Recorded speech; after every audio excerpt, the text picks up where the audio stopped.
مثل آتیش واسه دل بیقرارم اون که رفته. حالا من کسی را به جز اون ندارم، باید آروم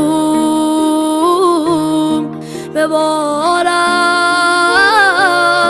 اون که رفته.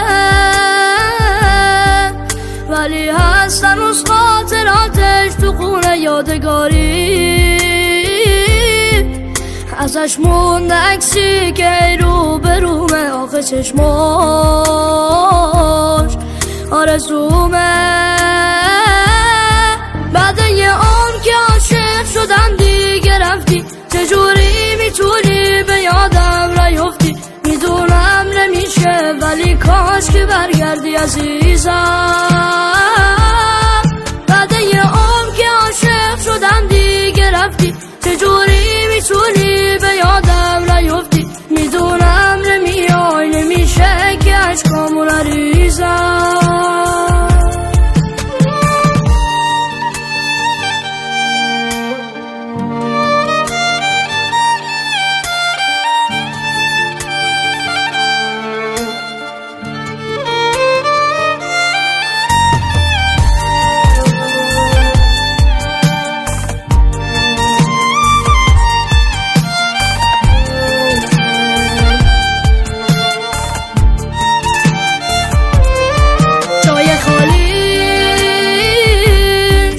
نمیذاره یک لحظه آروم بمونم نبودش، میسوزونه قلبم رو تا سخونم. همه میگن دیوونم اون که رفته،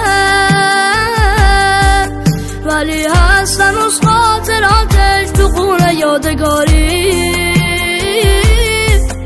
ازش مونده عکسی که رو به رومه، آخه چشماش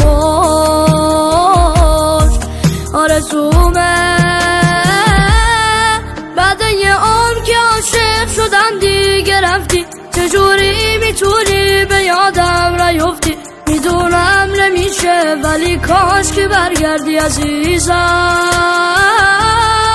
بعد یه عمر که عاشق شدم دیگه رفتی، چجوری میتونی به یادم نیفتی؟ میدونم نمیای، نمیشه که عشقامو نریزم.